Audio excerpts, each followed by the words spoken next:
Hello, everybody. My name is Spencer. I'm a site historian here at the Edison and Ford Winter Estates, and I'd like to thank you for joining me to my Step into History presentation, digital Step into History presentation. And the topic of my presentation today is the Firestone Liberia Rubber Plantation. So, well, without further ado, let's go ahead and get started. No, actually, before we get started, I did want to mention you can actually see more Step into History presentations, digital editions. These are up on our YouTube channel. You can see here's our YouTube channel. And if you go to the playlists, we have Step into History digital edition and then the digital discussion as well. So if you're interested, that's available. And so without further ado, who was Harvey Firestone? So Harvey Firestone was born on December 20th, 1868 in Columbiana, Ohio. Hopefully I'm pronouncing that name right. He would pass away on February 7th, 1938 on his Harbell estate in Miami Beach, Florida, at the age of 69 years old.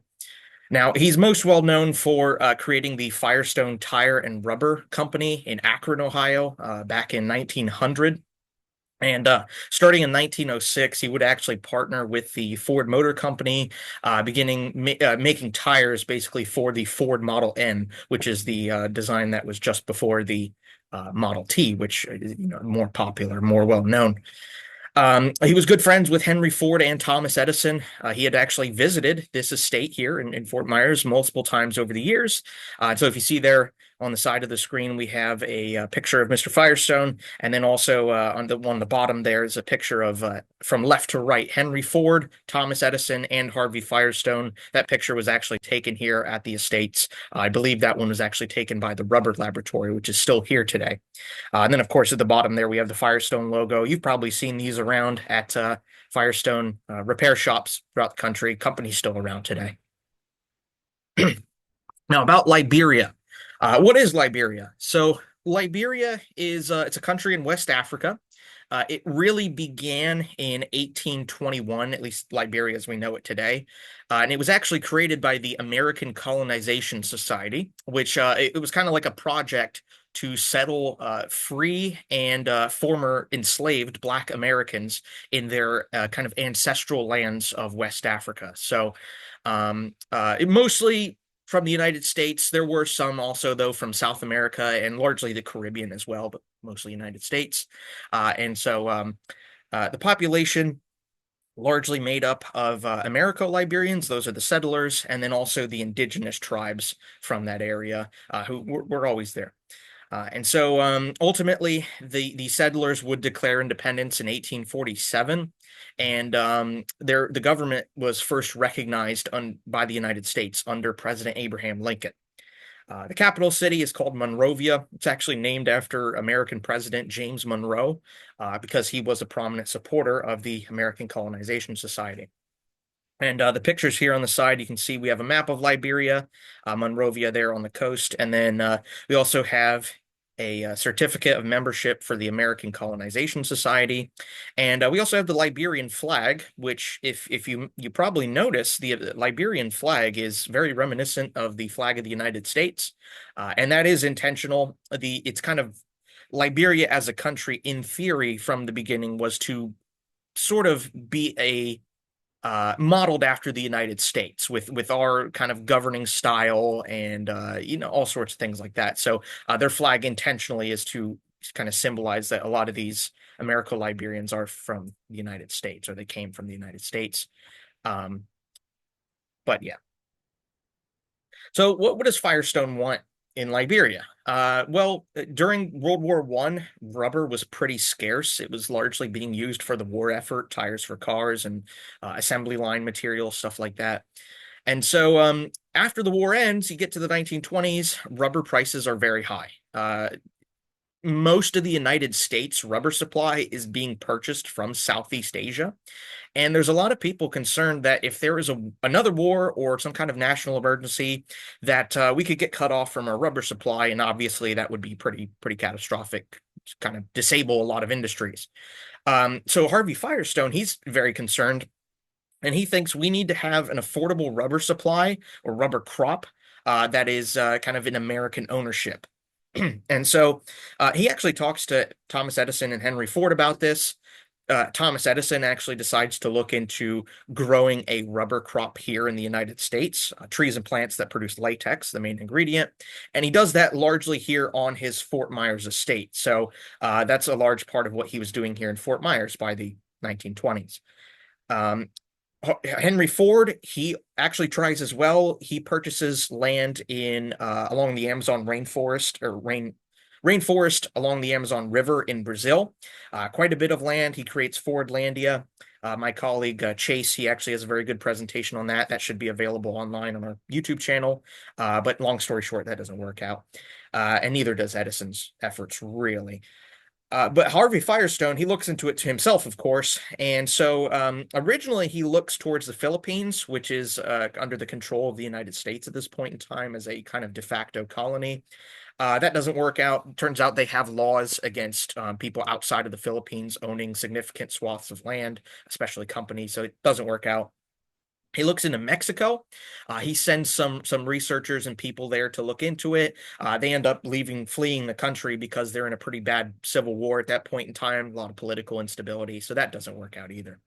And here we have a picture. This is actually how they harvest latex. Typically, they use a Brazilian rubber tree, was most common tree that they'll use to harvest latex. Score it, it oozes out sticky white sap, which is latex, and then from there you can add chemicals, heat it up, refine it, and you can make rubber for tires and things like that.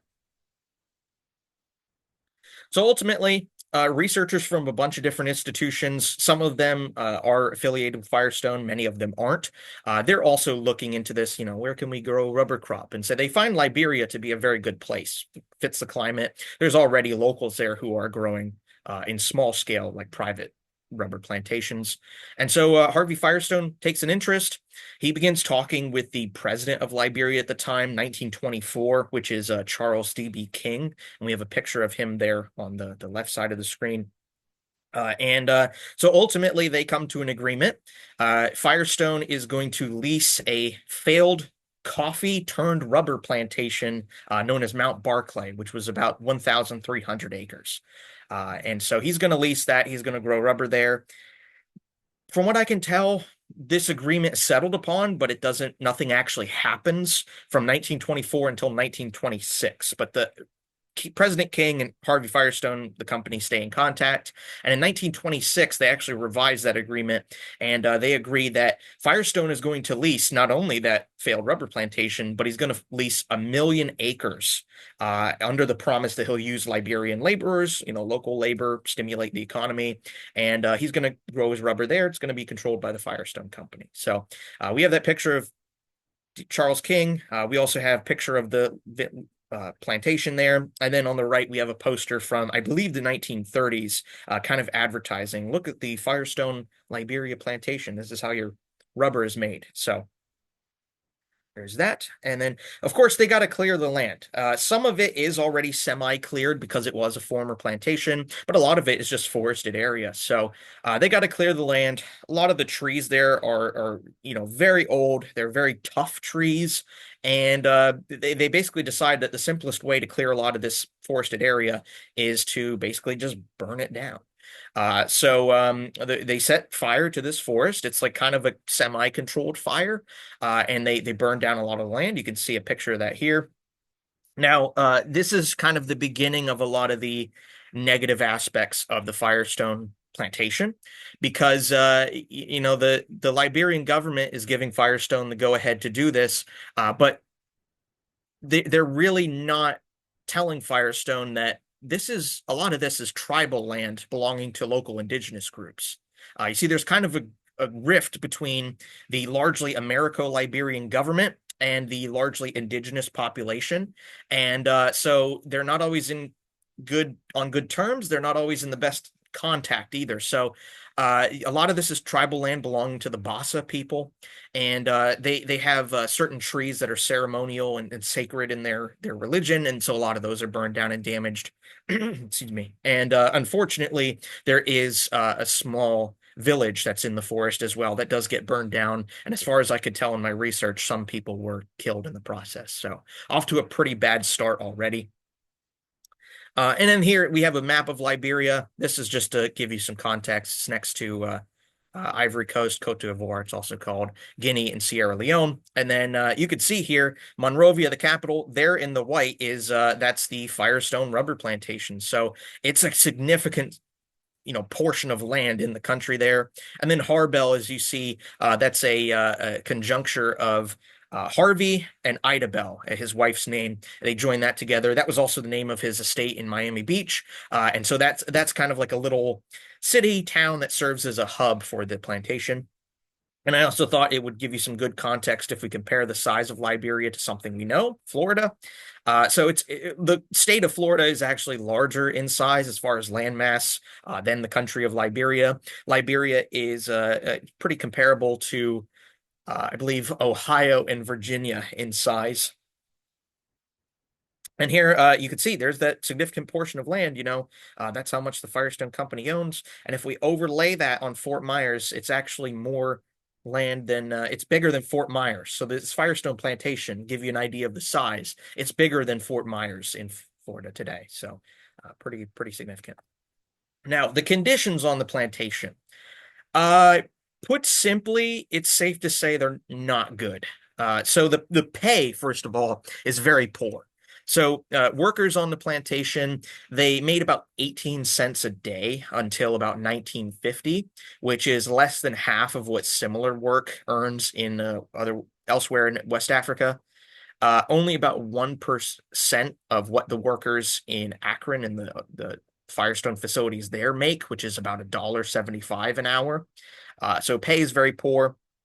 Malaria and yellow fever spread by mosquitoes is a big issue. There's a lot of disease that will come around.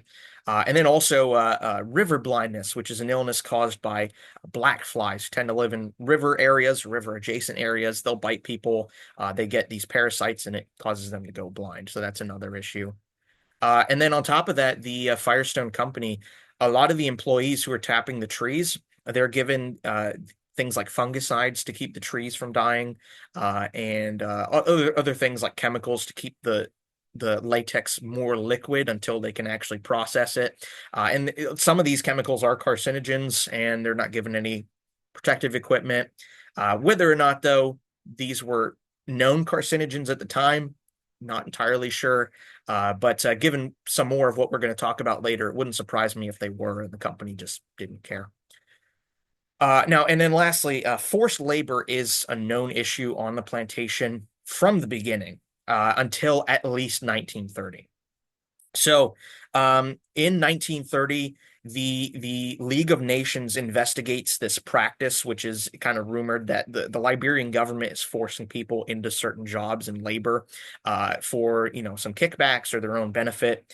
And so, 1930, League of Nations, the precursor to the United Nations that we have today, they do an investigation. Ultimately, this exposes the practice. President King would resign. A lot of his cabinet resigns. A lot of them are impeached as well. And ultimately, at the end, the League of Nations rules that the Firestone Company only knowingly employed voluntary labor, which we know today is false. They did know that there was forced labor. They kind of just turned a blind eye to it, though. In fact, I have a good example here in one book I was reading, which is Empire of Rubber by Greg Mittman.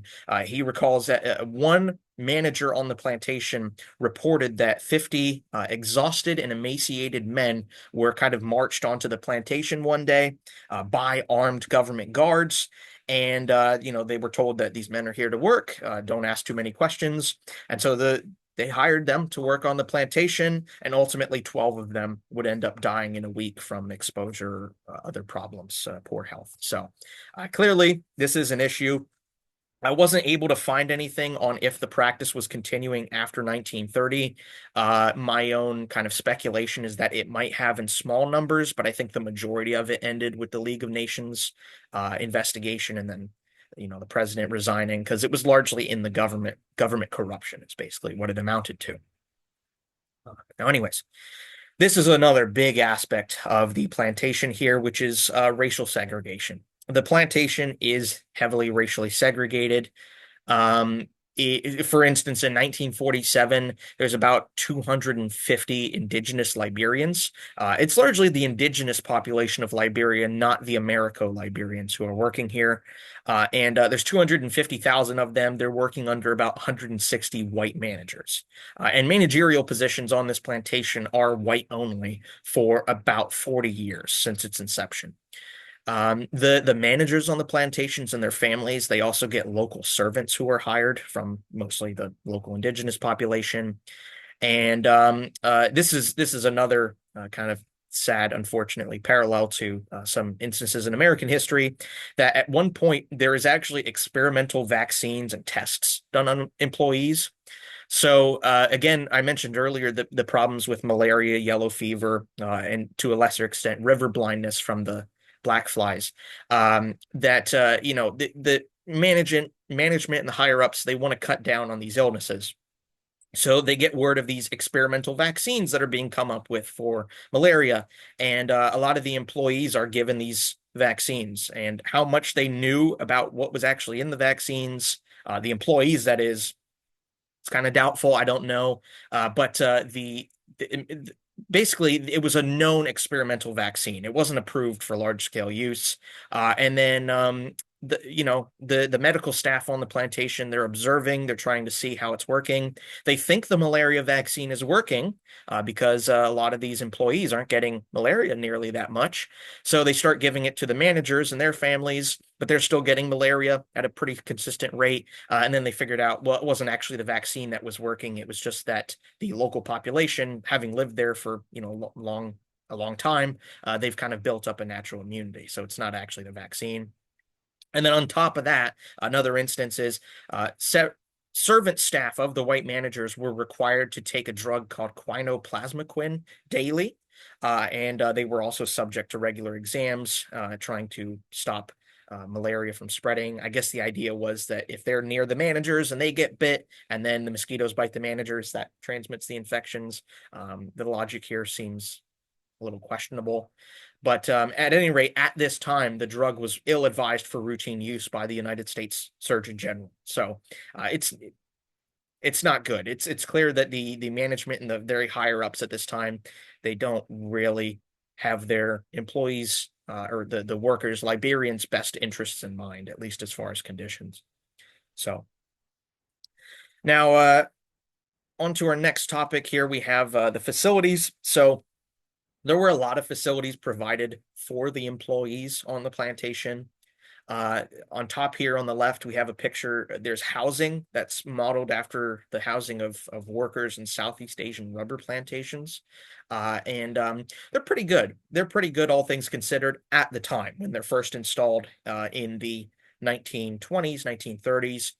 They're brick houses. They have sheet metal roofing. There's no electricity. There's a lot of them don't have indoor plumbing, but at that time, that's pretty typical for housing in Liberia. However, over time, once you get to really the 1960s and onwards, they're not kept up with that well, and they're not updating them with indoor plumbing or electricity or anything like that. So over time, they'll get worse, and then later on, there will be some kind of efforts to bring them back to decent condition. We also have stores on the plantation with subsidized prices for employees. So a lot of the employees really like this. They get subsidized prices on rice and palm oil, things that they tend to buy a lot in this culture. And so they like that. And then there's schools, which are throughout the plantation. They're run by the Liberian Department of Education, but they're actually funded and supplied by the Firestone Company. Education up to the 8th grade was free for employees and their families. Adult literacy classes are available as well, and also on-the-job vocational training also. Now, that being said, though, there is a caveat, which is that there's 15 schools available to begin with, but they're very spread out. They're kind of in locations where it could be hard to get to. You need to remember that a lot of people in Liberia, in the early 20th century, don't have automobiles. It's not, they don't get that technology as widespread as in the United States until later on. And so a lot of them can't even really get to the schools, and it's like too much of a walk. It's, they're in kind of hard to access locations. So only about 1 in 10 of the tree tappers' children would actually attend school.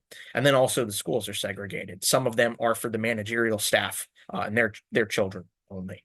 So there's also hospitals on the plantation, and they had free healthcare. And this is something that a lot of employees really valued. So um, there's a lot of different hospitals. They actually have some of the best medical care in the country. And as a matter of fact, the kind of jumping ahead here, the Firestone Rubber Plantation is still in operation in Liberia today, and they still have some of the best medical care in the country on those uh, plantations, so on hospitals. Now, of course, again, another caveat, as I mentioned earlier, the plantations are heavily segregated, so the hospitals are going to be segregated as well. The way that they typically did that was that the top floors of the hospital were for white patients, and then the bottom floors of the plantation are for the black patients. And it seems that typically the white patients got priority, although they would have the same kind of level of medical care, both would have, but the priority is with, the white patients on the top floor. And then, of course, on the left there, we have that's the housing up top. In the middle, that's a picture of the plantation hospital, which was taken relatively recently, 2010s, and then a plantation school there on the bottom. That was around the 1920s. Now, after Harvey Firestone Sr., Harvey Firestone, he resigns as the president of the Firestone Company in 1932. He was 64 years old. His son, Harvey Jr., is going to take his place. So Harvey Sr., he will remain on the company board until his death, as far as I can tell. And then Firestone Sr., he does pass away at the age of 69 on February 7th, 1938, at his Harbell estate in Miami from a coronary blood clot. And then, Harvey Firestone Sr., he never actually visited Liberia. He had never been there. He's just kind of getting updates from his managers in Liberia saying, as far as I can tell, everything's going well. Harvey Firestone is aware of the issues with forced labor. He's kind of intentionally turning a blind eye. He actually, on multiple occasions, would have issues with, management or issues over local labor with the Liberian government. And on many occasions, he seemed to have kind of a gunboat diplomacy kind of approach, where he's actually, like in the 1930s, petitions some members of Congress to kind of bring to attention that the United States should essentially take over Liberia as a protectorate. But much to his frustration, that doesn't end up panning out. But anyways, Harvey Jr. has a much more reciprocal approach with the Liberian government than his father had. He wants to kind of, work together more or less. And so perhaps things would look up under his leadership. So in the photo here, we have a picture of Roger Firestone all the way on the left. To his right is Raymond Firestone, another child of Harvey Firestone. In the middle, there is President Tubman of Liberia. Next to him is Harvey Firestone Jr., who's going to take over. And on the right is an ambassador from the Liberian government, Mr. Edward Peel.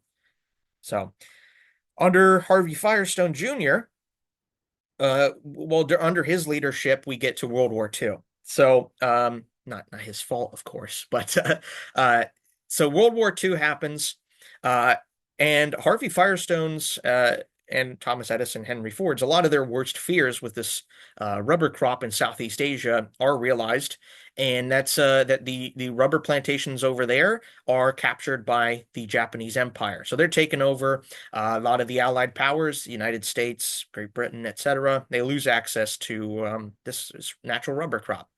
Liberia is going to basically serve as the last source, at least in large part, of natural rubber for the Allied powers. And as a result, the United States military is going to build an air base in Liberia to basically make sure that it isn't lost to Axis powers. In 1941, just an example of how production ramped up for the Second World War, the plantation in Liberia produced about 9,000 tons of raw latex, and it's still not enough, though. So synthetic rubber at this point had been developed. It's actually made as a uh, from a byproduct of crude oil production, synthetic latex.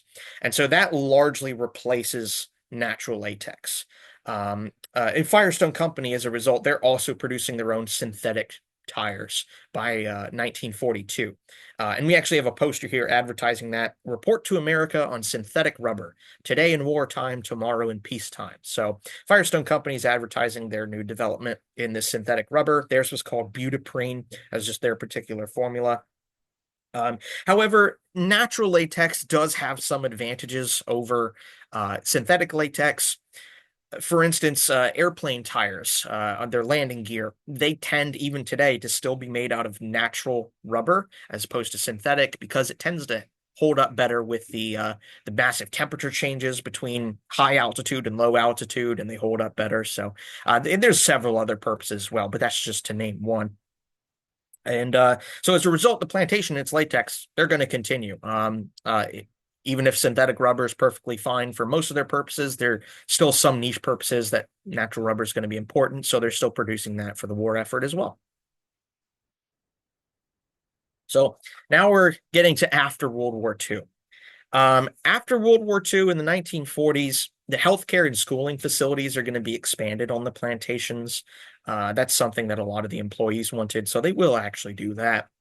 In 1946, Harvey Jr. will actually fund an Institute of Tropical Medicine in Liberia, which is worth noting, although it doesn't seem to really have much effect for the plantation itself, but it's just something to note. And then 1949, we get a pretty big event that happens on the plantation, which is December 1949, the workers on the plantation go on strike. They want better pay. They want better housing conditions. Remember, I mentioned earlier the housing conditions start off pretty decent for the country at the time. However, over time they get worse and worse. They're not kept up with or modernized. So in 1949, they want better housing as well, and better work conditions. We mentioned those aren't very good. And then fair treatment, of course. They're not being treated very well. They're not being treated as equals, of course. There's segregation on the plantation.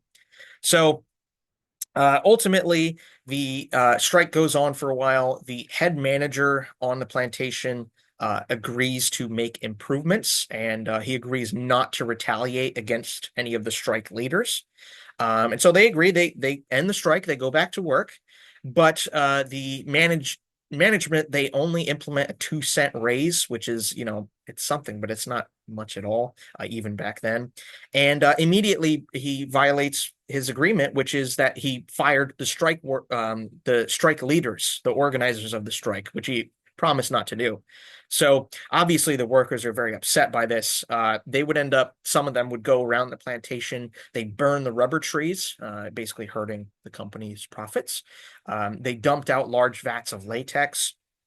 They destroy some vehicles on the plantation, and they would actually some of them would block off roads, basically trying to stop the flow of rubber in and out of the plantation, basically saying, all right, well, if you don't want to be fair to us, we're not going to be fair to you, and we're going to make sure you don't make any money off of our labor. And so ultimately, the military of Liberia and a lot of national police force are sent in. And there are some clashes with police. People are injured. As far as I could tell, no one was killed in the process, but that's just as far as the records can tell. And so ultimately, the strike ends. The workers do go back to work on February 14th, 1950.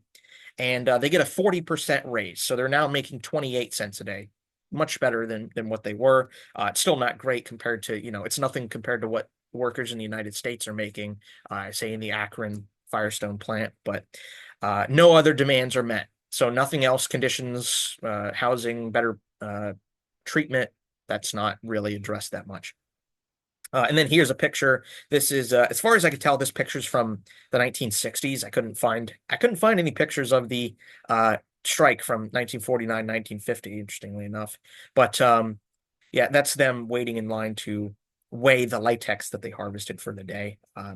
And there's worries in the United States after this strike that labor issues in Liberia like this, especially regarding an American company, could cause a surge in the communist ideology, which, of course, we're in the 1949, we're in the Cold War at this point in time, so that's a concern. It's spoken about in Congress in a few meetings. But really, that communist ideology really didn't have anything to do with this strike. It's just, Cold War concerns, I guess. Now things do get better over time. So eventually, and thankfully, segregation will end on the plantations. In February of 1958, the Liberian government proposes an anti-segregation law, which is really kind of interesting to think about that a country that is predominantly made up of indigenous Liberians and America Liberians, mostly Africans. They have to propose a law for anti-segregation, largely due to this one company and their plantation. So that's pretty interesting to know. Now, Firestone managers initially protest this proposal. However, they do eventually stand down and they agree to desegregate. But they desegregate everything except for the schools. And their kind of argument behind that, a lot of these managers, they claim that if their children are integrated into schools with the local population, that it's going to hurt their quality of education. They don't desegregate the schools initially, but eventually, within about a decade or so, they will desegregate those as well. So that's better. But in 1963, there is another strike. And this one is because the management on the plantation decides to discontinue the subsidized prices in the plantation stores. And obviously, that's something that a lot of employees quite liked. So they're upset about that. And a strike is staged. And so there's 20,000 workers involved. The strike lasts about 2 months long. There are clashes with the police. They're sent as well, just like the first strike in 1949. And unfortunately, these clashes do result in at least one known death. Um, and so the management ultimately they decide to back off. They reinstate the subsidies on the plantation stores, and the strike ends. Workers go back to work. Now, Harvey Firestone Jr., he does resign as the CEO in 1963. At that time, the Firestone children, Harvey Firestone Sr.'s sons, had a combined net worth of about $250 million, which in today's value would be about $2 billion. And so they made quite a bit of wealth during this time and never really address it. Their plantations, their plantation really is, has quite a bad reputation. It's not really great for the workers there in Liberia. But at any rate, once we get to 1976, the company and its management will review and basically overhaul their agreement with the Liberian government to run their plantation. And this agreement is much more favorable to the Liberian government than the previous one had been. Gives a lot more leeway to the Liberian government, gives them more say in, hey, we don't like that you're running the plantation this way, fix this or whatever. So there is that. So things do improve even further. And then ultimately in 1988, the Firestone Company actually merges with a Japanese tire and rubber company called Bridgestone. So you may have heard of Bridgestone tires. That's another company that you'll see for if you're buying tires for your car. And so they are actually merged. They have a partnership with the Firestone Company. They basically have the same upper management. So the Firestone Company today is run in part with the Bridgestone Company. They're both kind of two sides of one coin, I guess you'd say, for lack of a better expression. And then there on the left, we have some pictures. The one up top, I believe, is from some of the the Firestone managerial staff with some of the local indigenous people in the 1930s. And then the one on the bottom, I believe, was a photo taken in the 1960s of some of the workers just carrying their buckets of latex to get them weighed or to their, more trees to harvest, whatever. Uh, but yeah, nothing good lasts forever. So 1980, uh, President Tolbert of Liberia at the time, that's the man that we see here in the photo on the left. He is overthrown in a coup by a Mr. Samuel Doe, who is a indigenous Liberian military officer. Tolbert was basically attempting to ban opposing political parties. He's trying to consolidate and centralize his power and be something of a dictator. So he's overthrown by Samuel Doe, and that's the man that you see here in the camouflage uniform there in the center holding the radio. That's him during the coup in 1980. Ultimately, Tolbert is captured. He's executed, and they for corruption and trying to be a dictator. Basically, is what the revolutionaries say. And so we get Samuel Doe. Then he takes power. Now, Samuel Doe is also going to be very corrupt. He gives special privileges to people that are in his own ethnic group. So he's from the Kron people or Kron tribe ethnicity in Liberia. And so you're kind of replacing a bad leadership for another bad leadership. So nothing effectively changes in that regard. 1989, then, that leads to a man named Charles Taylor. That's the man that we see in the image that just popped up there on the right. That's him in 1989 in that photo there. He's actually American educated Liberian, indigenous Liberian, who he was actually trained by Libyan dictator Muammar Gaddafi. And he wages some wars. He's involved in warfare in Sierra Leone and a few others, and then eventually leads a rebellion in Liberia against Samuel Doe.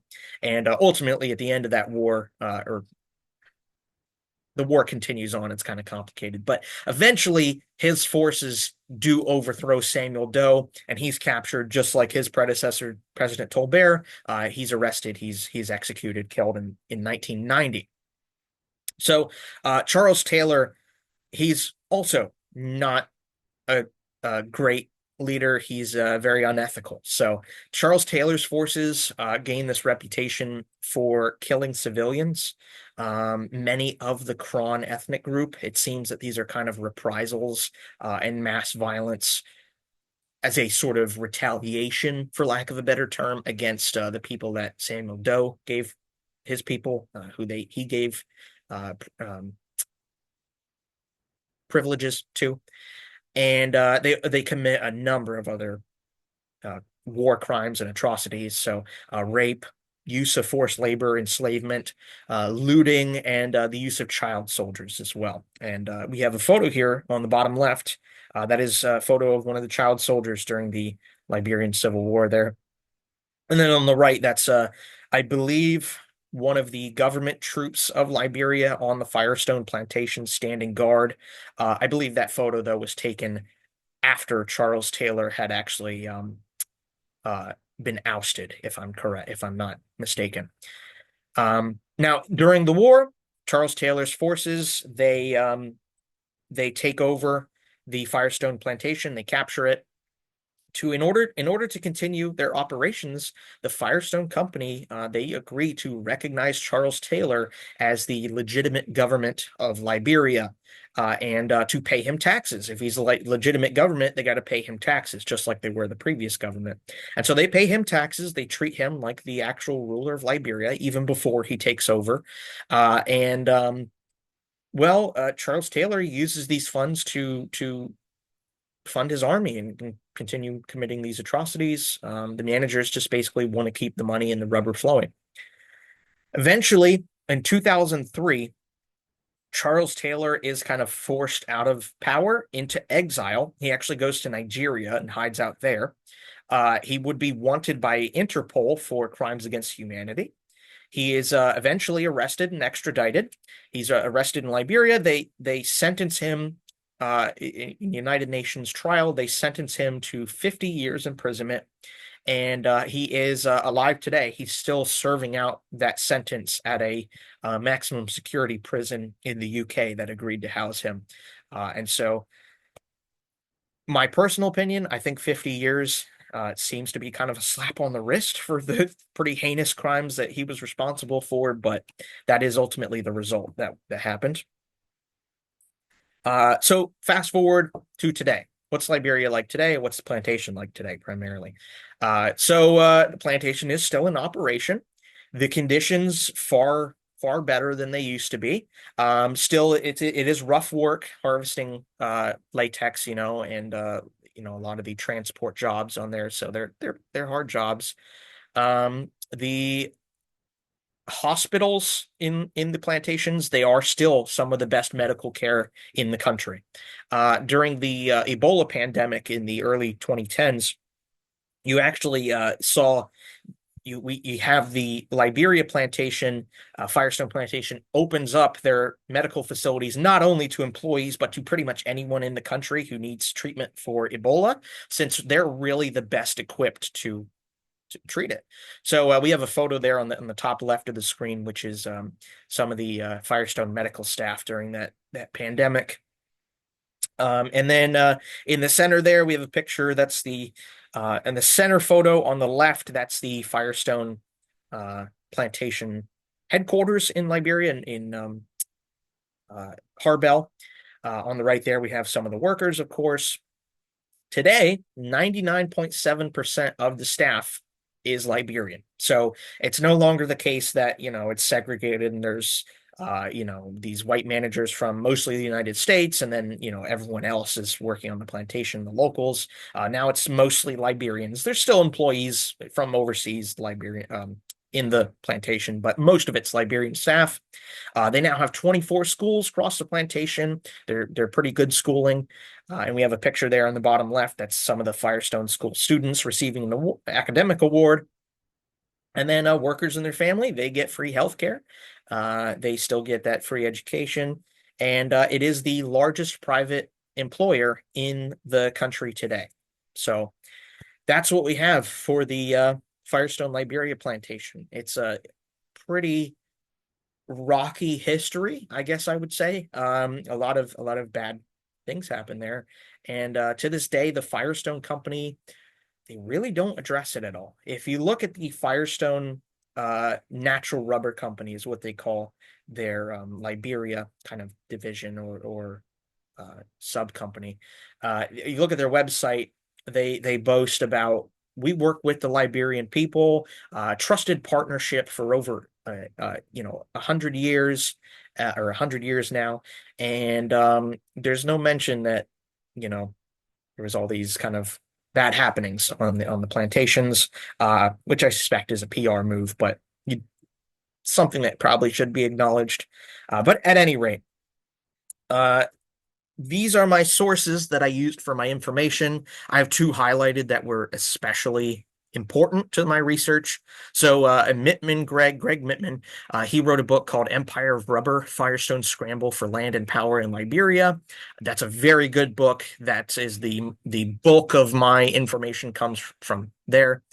You can also see up top there, I use the About Us page on the Firestone Natural Rubber Company website, which you can see. You can click on it, check it out. They don't have anything about these kind of bad happenings. And then the other is it's a very good documentary, which is about it's called Firestone and the Warlord, made by PBS. And that's a basically about Charles Taylor and how the plantation came under the governance of Charles Taylor and the Warlord, and how the plantation is operated, how Charles Taylor did a lot of bad things, and the company's going along with it. And then several others, a lot of sources from the the Firestone Company themselves. That's my presentation. Thank you very much for your time, and have a wonderful day.